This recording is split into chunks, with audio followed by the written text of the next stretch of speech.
Hi folks, my name is Phil and welcome to Expo Aviation. Today's trip report is our short flight from Manchester to Dublin with Aer Lingus.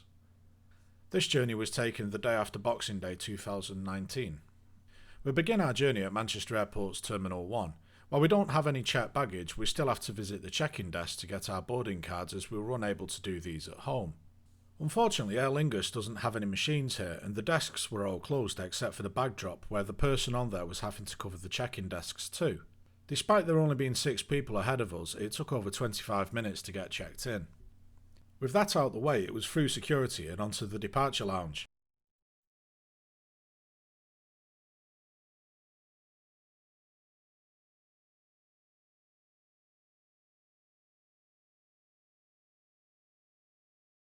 As usual, we were funneled through the duty-free shop. We didn't have too much time over here, just enough for a quick pint whilst watching our aircraft arrive on stand, and then it was time to head over for boarding.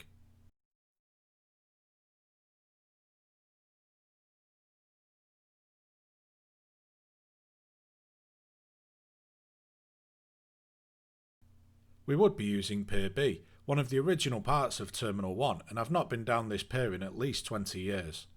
There isn't much space by the gate area, so if you do need a seat, then it's best to get there as quick as possible, otherwise you'll end up standing.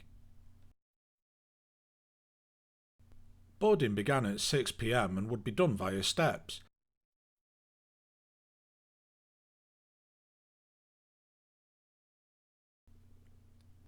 Our aircraft today was Echo India Delta Victor Juliet, an Airbus A320 delivered new to Aer Lingus in 2009, making this bird just over 10 years old. She's named St McCartan and still wears the old and in my opinion more attractive Aer Lingus livery. We were welcomed on board and then we headed to our seats. The seats are really crammed in and it's quite difficult for some folks to get in and out of a window seat, though the legroom itself is okay once you're in. Our seats didn't recline, though I'm not sure if that was just because we were seated immediately ahead of an exit row. There doesn't seem to be much by way of padding on the seats, however they are reasonably comfortable, and I reckon they would be okay on a 3 or 4 hour flight, never mind a half-hour hop across the Irish Sea. Boarding took a bit longer than usual as this was a full flight, and then we were held up while the ambulift brought a passenger over who couldn't use the steps, though we were only 5 minutes late pushing back. A manual safety demonstration took place while we taxied over to runway 23 left. The cabin lights were dimmed and we began our takeoff roll.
Had this been a day flight, or at least one done during summer, we would have had a pretty scenic departure. We flew just south of Lymm. I could make out the Fellwall Viaduct which takes the M6 motorway over the Manchester Ship Canal, and we climbed out over Warrington with a decent view of Liverpool, well, until the cabin lights came on again. This was going to be a very short flight, so the cabin crew were up and about quickly to get the bar service done. There didn't seem to be many takers though. I reckon that was probably due to the short flight time and less appealing nature of necking rather than savouring the drinks. On the literature front, we of course have a safety card which is sporting the new livery and corporate image. There's also a magazine, Cara, which is a pretty run-of-the-mill with information about the airline, route maps and various articles and interviews, though perhaps a few more advertisements than others. Beer is the food and drink menu. It is cleverly included in the duty-free magazine and it's reversible. It caught me out when I first opened it as I generally read magazines from the back and work forward. The prices were pretty average, €5 for a beer, but as it was a very short flight I wouldn't be having one, well, this time. The duty-free magazine is called Boutique and is just a typical airline shopping magazine. Whether any of the items were available on this flight I'm not sure, as there wasn't time to run the service.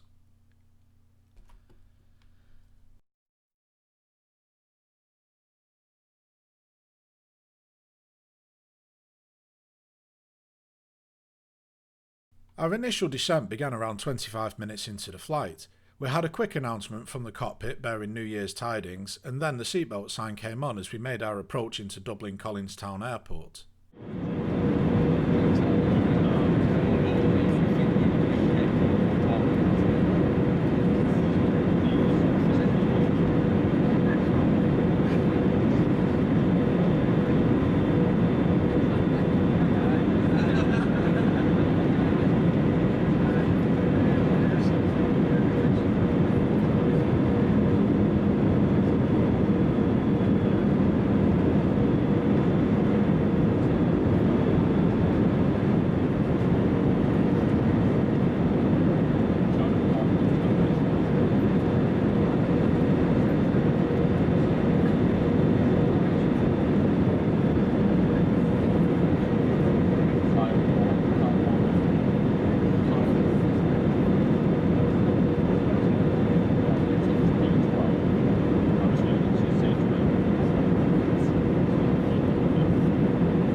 This was a short but sweet flight, and I had a good experience with Aer Lingus.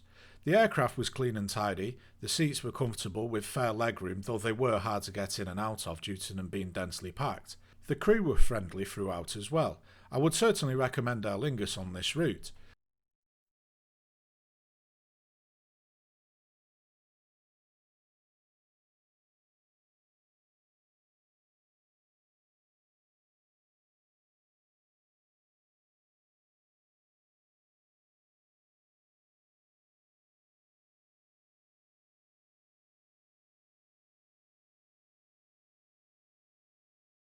Once on the ground we had a short taxi over to Terminal 2. I really appreciated being welcomed by name from the chap at Passport Control, and since we didn't have any suitcases to wait around for, we headed out.